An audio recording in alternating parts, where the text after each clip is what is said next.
Hello friends, मेरा नाम है राकेश सैनी। हमारे यूट्यूब चैनल में आपका स्वागत है। दोस्तों, आज की वीडियो में लेकर आया हूँ संविधान में भाग नंबर 4, राज्य के नीति निर्देशक तत्व।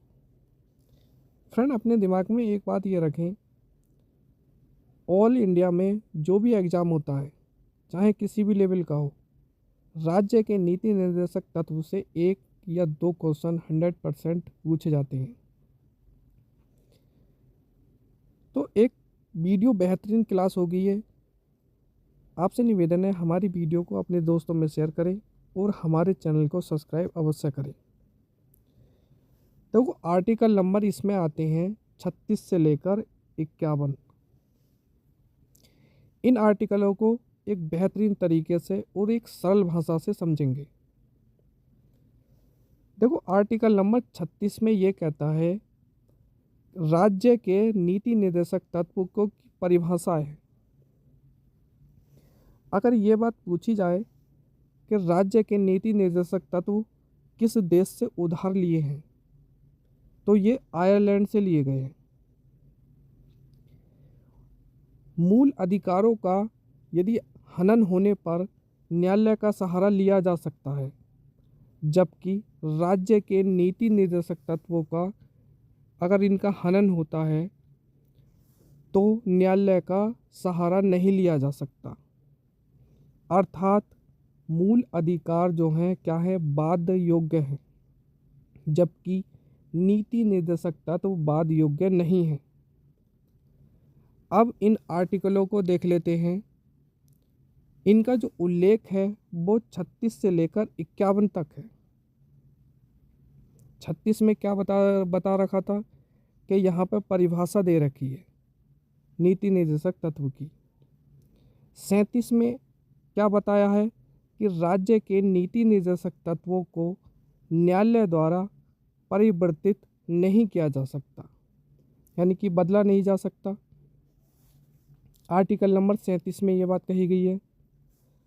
और 38 में राज्य के लोक कल्याण की अभिवृद्धि के लिए सेवा ऐसा कानून बनाएगी जिससे सामाजिक, आर्थिक और राजनीतिक न्याय शामिल हो। आर्टिकल नंबर 39 में पुरुषों तथा स्त्रियों को दोनों को समान कार्य के लिए एक समान वेतन दिया जाएगा। इसमें किसी भी प्रकार का क्या है, पुरुष में और स्त्रियों में भेदभाव नहीं किया जाएगा। आर्टिकल नंबर 39 में ये बात बताई गई है। अब इसका 39A भी बनाया है। इसमें क्या बात बताई है कि राज्य एक ऐसी व्यवस्था करेगी जिसमें समान न्याय और निःशुल्क विधिक सहायता प्राप्त हो।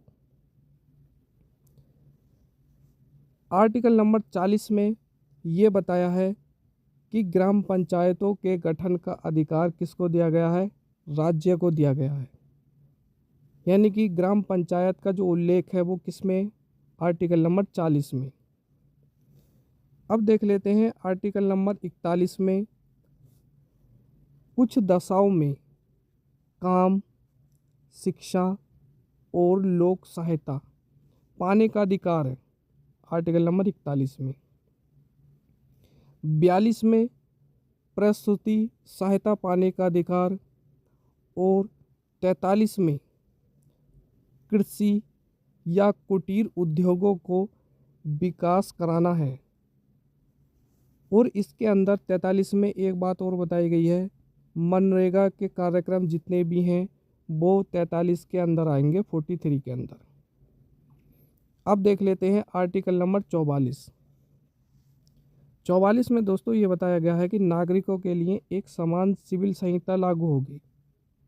और समान सिविल संहिता भारत के अंदर जैसे एक गोवा राज्य है उसमें है ये समान सिविल संहिता।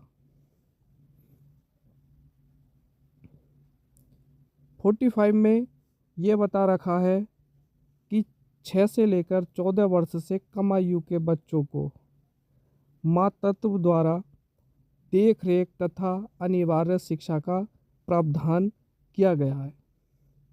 यानी कि क्या है, 6 से लेकर 14 वर्ष के बच्चों को निःशुल्क शिक्षा है और हर माँ बाप का कर्तव्य यह होगा कि अपने बच्चों को शिक्षा अनिवार्य ग्रहण करें। आर्टिकल नंबर 46 में एससी और एसटी तथा ओबीसी के व्यक्तियों को शिक्षा तथा आर्थिक मदद का प्रावधान है। आर्टिकल नंबर 47 में पोषाहार स्तर या जीवन स्तर को ऊंचा करने के लिए राज्य मादक पदार्थ जो होते हैं उनकी बिक्री पर प्रतिबंध पूर्ण रूप से लगा देना। आर्टिकल नंबर किस में बताया है ये? तो ये बताया है 47 के अंदर, 47 के। अब बात कर लें 48, आर्टिकल नंबर 48 कृषि और पशुपालन संगठन का यहाँ पर विकास करा गया है। इसका 48A में बनाया है कि पर्यावरण और वन्य जीवों के संरक्षण का क्या है यहाँ पर प्रावधान किया गया है। वनों को बचाना और जीवों को बचाना कहाँ पर है ये उल्लेख? 48A में। जबकि 49 में ये बताया है कि राष्ट्रीय महत्व के स्मारकों को और उनके स्थानों तथा वस्तुओं का संरक्षण देना है, यानी कि किसी भी प्रकार की इमारतों को या धर्म स्थलों को या वस्तुओं को किसी प्रकार से यहाँ पर नुकसान नहीं पहुँचाना है, उनको क्या करना है? सेव करना है, सुरक्षित करना है। ये 49 वाले अनुच्छेद में बताया गया है। अब आर्टिकल नंबर 50 देख लेते हैं कि न्यायपालिका को कार्यपालिका से अलग रखा गया है 50 में। जबकि 51 में ये बात बताई गई है कि अंतर्राष्ट्रीय शांति और सुरक्षा की अभिवृद्धि में राज्य अपना क्या करेगा? सहयोग देगा।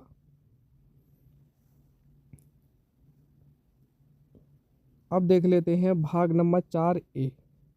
भाग नंबर 4A में क्या है? मूल कर्तव्य हैं, और जबकि भाग 4 में क्या थे? राज्य के नीति निर्देशक तत्व थे। और भाग 3 में क्या थे? तो मौलिक अधिकार थे। और भाग 2 में है नागरिकता, और भाग पहले में है संघ और उसका राज्य क्षेत्र। अब ये भाग 4A जो मूल कर्तव्य हैं वो अनुच्छेद नंबर 51A में आते हैं। ये किस देश से लिए गए हैं? तो ये लिए गए हैं रूस, और रूस को क्या कहा जाता है? पूर्व सोवियत संघ के नाम से भी जानते हैं। इसके लिए समिति जो बैठाई गई थी वो सरदार स्वर्ण सिंह की कमेटी थी, और इसमें जो संशोधन करा गया है वो 42वां संविधान संशोधन 1976 के तहत किया गया है। पहले मूल कर्तव्यों की जो संख्या थी वो थी 10, लेकिन परंतु बाद में ये 11 कर दी गई है। इस समय वर्तमान में मूल कर्तव्यों की संख्या कितनी है? तो फ्रेंड्स ये कितनी है? 11 है। अब इस 11 को देख लेते हैं।